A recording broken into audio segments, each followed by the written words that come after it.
Hello students, in this video we will be solving question 9 from exercise 7.2.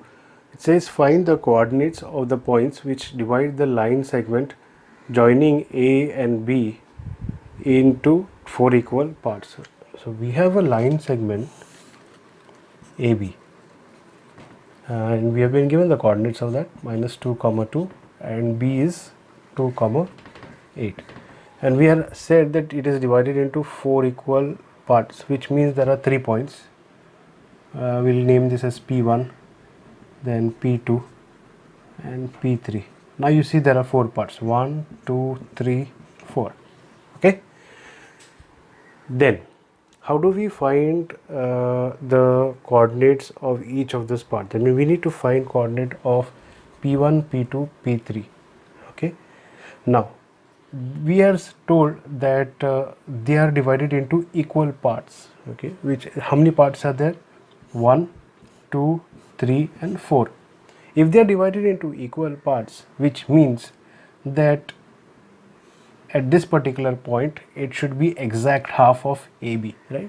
Which in other words, if they give the lengths some measure, let's say A to P1 is 2 centimeters and P1 to P2 is another 2 centimeters and P2 to P3 is 2 centimeters and P3 to B is 2 centimeters, because we are told that they are divided into equal parts. That means if one of them is 2, then the rest also have got to be of equal length. Now if that is the case, total length is what? 2 plus 2 is 4, 4 plus 2 is 6, 6 plus 2 is 8, and half of 2 is what?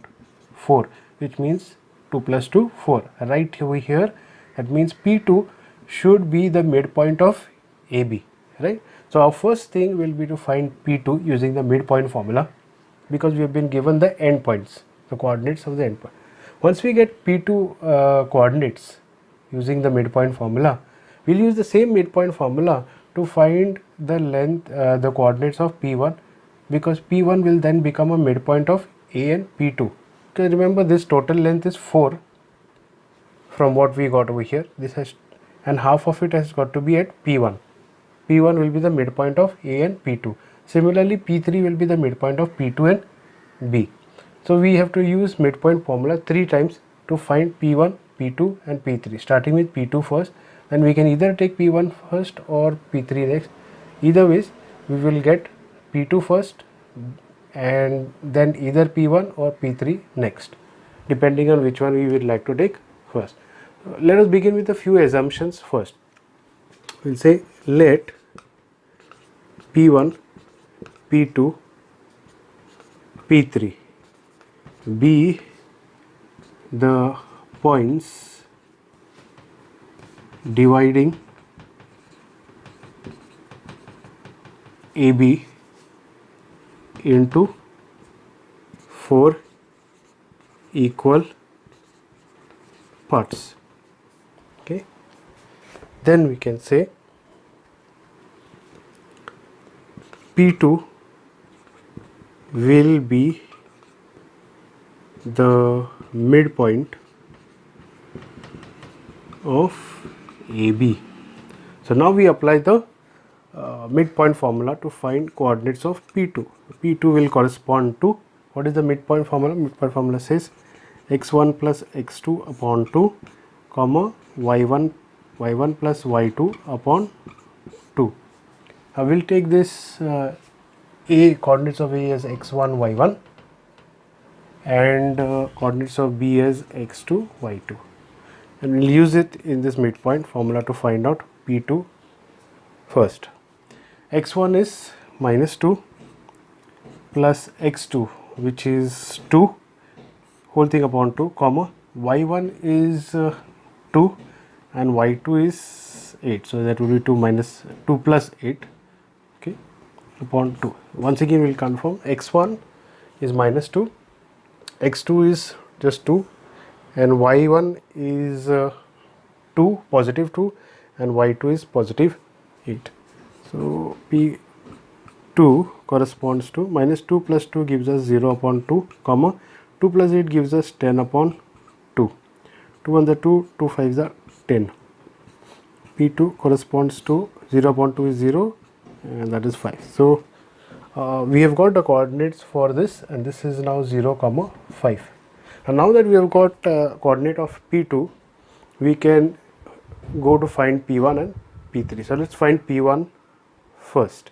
So I'll just erase this part.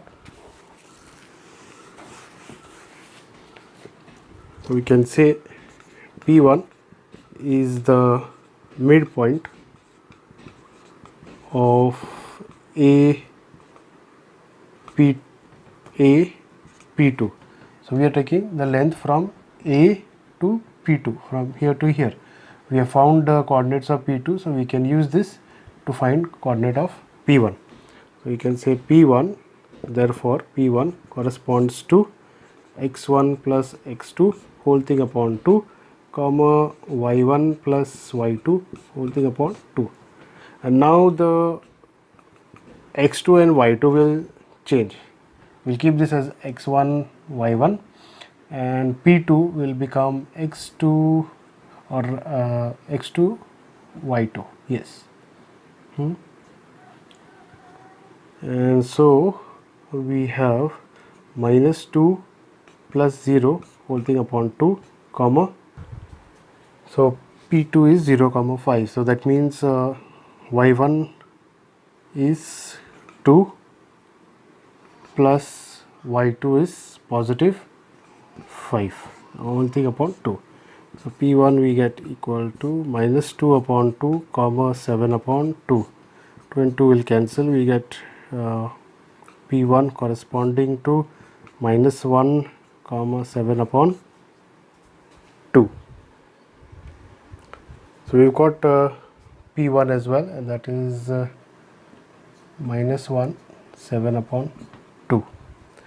Next we will go to find P3. So P3 is over here, so that means we'll take it from P2 to PB. We say P3 is the midpoint of P2B. Okay, now we are considering P2 to B, where P3 is the midpoint. So therefore P3 corresponds to, and since we have taken x2 y2, we will now take this as x3 y3. So accordingly I'll change the formula, x2 plus x3 whole thing upon 2, comma y2 plus y3 whole thing upon 2. P3 corresponds to x2 is 0, y2 is 2 whole thing upon 2, comma y2 is 5 and y3 is 8 upon 2. So that will be 2 plus upon 2, comma 13 upon 2. 2 and 2 cancel. We get P3 corresponding to 1, comma 13 upon 2. So with this we have been able to find the coordinates of the 3 points. So once again we can, therefore P1 is what? Minus 7, minus 1, comma 7 upon 2. P2 we found as 0, comma 5, and P3 we found as 1, comma 13 upon 2. So these are the 3 points and their coordinates. With this we've completed this video. If you like watching this video, click the like button, share it with your friends and classmates. Please subscribe to the channel and do not forget to click on the bell icon to receive updates. Thanks for watching. See you in the next video.